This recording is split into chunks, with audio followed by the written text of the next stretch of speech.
ശബരിമലയിലെ ആടിയ സിസ്റ്റം നെയ്യ് ക്രമക്കേടിൽ 21 ലക്ഷം രൂപയുടെ ക്രമക്കേട് കണ്ടെത്തിയതായി വിജിലൻസ്. അന്വേഷണ പുരോഗതി റിപ്പോർട്ട് വിജിലൻസ് ഹൈക്കോടതിയിൽ സമർപ്പിച്ചു. കേസിൽ 33 പ്രതികളുണ്ട്. 3 ടെമ്പിൾ സ്പെഷ്യൽ ഓഫീസർമാരും താൽക്കാലിക ശാന്തിക്കാരും പ്രതികളാണ്. വിവരങ്ങളുമായി രേഷ്മ ബാബു ചേർന്നു. രേഷ്മ, ശബരിമലയുമായി ബന്ധപ്പെട്ട എല്ലാ സംഭവങ്ങളിലും അഴിമതി, എല്ലാ മേഖലയിലും മോഷണം നടക്കുന്നു. ഇപ്പോൾ ആടിയ സിസ്റ്റം നെയ്യ് അതിൻ്റെ ഇടപാടിലും സാമ്പത്തിക തട്ടിപ്പ് നടന്നിരിക്കുന്നു, ക്രമക്കേട് കണ്ടെത്തിയിരിക്കുന്നു. ഇതിൽ 21 ലക്ഷം രൂപയുടെ ക്രമക്കേടാണ് വിജിലൻസ് കണ്ടെത്തിയിട്ടുള്ളത്. ഇത് സംബന്ധിച്ച റിപ്പോർട്ട് ഹൈക്കോടതിയിൽ ലഭിച്ചിരിക്കുന്നു. കൂടുതൽ വിവരങ്ങൾ അന്വേഷണം നടത്താൻ നിർദ്ദേശം നൽകുകയും ചെയ്തിരുന്നു. ജനുവരി 13-ാം തീയതിയാണ് അത്തരത്തിലൊരു ഇടക്കാല ഉത്തരവ് അന്വേഷണം നടത്താൻ നിർദ്ദേശം നൽകുകയും ചെയ്തിരുന്നു. ജനുവരി 13-ാം തീയതിയാണ് അത്തരത്തിലൊരു ഇടക്കാല ഉത്തരവ് ഹൈക്കോടതിയിൽ ഈ റിപ്പോർട്ട് അന്വേഷണ പുരോഗതി റിപ്പോർട്ട് സമർപ്പിച്ചത്. കേസിൽ മൊത്തത്തിൽ 33 പ്രതികളുണ്ടെന്നാണ് വിജിലൻസ് സംഘം ഹൈക്കോടതിയിൽ ബോധിപ്പിച്ചിട്ടുള്ളത്. ഈ 33 പ്രതികളിൽ 3 പേർ ടെമ്പിൾ സ്പെഷ്യൽ ഓഫീസർമാരും ബാക്കിയുള്ളവർ താൽക്കാലിക ശാന്തിക്കാരുമാണ്. ഏകദേശം 21 ലക്ഷം രൂപയുടെ ക്രമക്കേട് കണ്ടെത്തിയതായിട്ടാണ് വിജിലൻസ് സംഘം ഹൈക്കോടതി അറിയിച്ചിട്ടുള്ളത്. അതായത് 2025 നവംബർ മാസം 16-ാം തീയതി മുതൽ 2025 ഡിസംബർ 31 വരെയുള്ള കാലയളവിലാണ് ഈ 21 ലക്ഷം രൂപയുടെ ക്രമക്കേട് ആടിയ സിസ്റ്റം നെയ്യുടെ വിൽപ്പനയിൽ കണ്ടെത്തിയിട്ടുള്ളത്.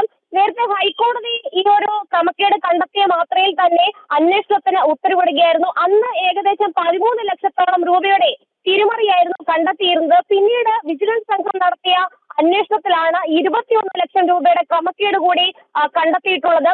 എന്തായാലും പ്രതികൾക്കെതിരെ കർശനമായിട്ടുള്ള നിലപാട് സ്വീകരിക്കണം, അല്ലെങ്കിൽ കർശനമായിട്ടുള്ള നടപടികൾ സ്വീകരിക്കണം എന്നുള്ളതാണ് ഹൈക്കോടതിയുടെ നിലപാട്. മുൻകൂർ അനുമതി തേടാതെ തന്നെ കേസ് എടുത്തുകൊണ്ട് നടപടി സ്വീകരിക്കണമെന്ന് ഹൈക്കോടതി നിർദ്ദേശം നൽകിയതിന്റെ അടിസ്ഥാനത്തിലാണ് അന്വേഷണമായിട്ട് വിജിലൻസ് മുന്നോട്ട് പോകുന്നത്. ഈ വിജിലൻസിന്റെ റിപ്പോർട്ടിൽ ഈ ക്രമക്കേടുകൾ ഉണ്ടാകാതിരിക്കാനായിട്ട് ചില മുന്നൊരുക്കങ്ങൾ നടത്തണമെന്നുള്ള ചില കാര്യങ്ങൾ കൂടിയുണ്ട്, ചില നിർദ്ദേശങ്ങൾ കൂടിയുണ്ട്.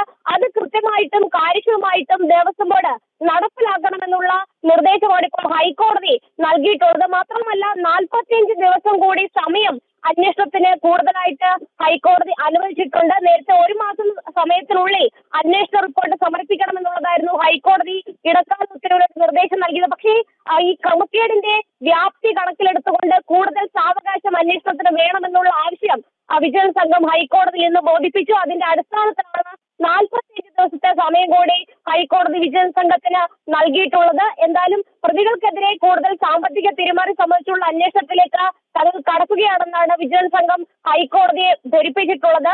എന്തായാലും ആടിയ സിസ്റ്റം നെയ്യ്, അതായത് അഭിഷേകം ചെയ്ത ശേഷം ബാക്കി വരുന്ന നെയ്യ് വിൽപ്പനയ്ക്ക് വയ്ക്കും. ഏകദേശം 13,000-ത്തിലധികം നെയ് പാക്കറ്റുകൾ വിറ്റിട്ടുണ്ട്. പക്ഷെ അതിന്റെ ഒന്നും തന്നെ പണം, ലക്ഷക്കണക്കിന് രൂപ ദേവസ്വത്തിന്റെ അക്കൗണ്ടിൽ എത്തിയിട്ടില്ല. ഇവിടെയാണ് ക്രമക്കേട് ഉണ്ടായിരിക്കുന്നത്. ഉദ്യോഗസ്ഥരുടെ ഭാഗത്തു നിന്നും അതോടൊപ്പം തന്നെ ശാന്തിക്കാരുടെ താൽക്കാലിക ശാന്തിക്കാരുടെ ഭാഗത്തു നിന്നുമാണ് ഈ തിരിമറി ഉണ്ടായിരിക്കുന്നത്. എന്തായാലും വിജിലൻസ് സംഘം ഇക്കാര്യത്തിൽ വിശദമായിട്ടുള്ള അന്വേഷണത്തിലേക്ക് കടക്കുകയാണ്. കാര്യക്ഷമമായിട്ടുള്ള നടപടികൾ ദേവസ്വം ബോർഡ് സ്വീകരിക്കണമെന്നുള്ള നിർദ്ദേശവും ഹൈക്കോടതി എടുത്തു പറഞ്ഞിട്ടുണ്ട്. വിനോദ്, വ്യക്തമാണ്. ശബരിമലയിലെ ആടി സിസ്റ്റം നെയ്യ് അതിൻ്റെ വിൽപ്പനയുമായി ബന്ധപ്പെട്ട വലിയ ക്രമക്കേട് നടന്നിരിക്കുന്നു. 21 ലക്ഷം രൂപയുടെ തിരിമറി ഈ വിഷയത്തിൽ നടന്നുവെന്നാണ് വിജിലൻസ് ഈ റിപ്പോർട്ട് ഹൈക്കോടതി സമർപ്പിക്കുകയും ചെയ്തിരിക്കുന്നു. സ്ഥിരം ജീവനക്കാർ അടക്കം താൽക്കാലിക ജീവനക്കാരും കീഴ്ശാന്തിക്കാരുമെല്ലാം ഈ കേസിൽ പ്രതികളാണ്. ഇതിൻ്റെ റിപ്പോർട്ടാണ് വിജിലൻസ് ഇപ്പോൾ ഹൈക്കോടതിയിൽ നൽകിയിട്ടുള്ളത്.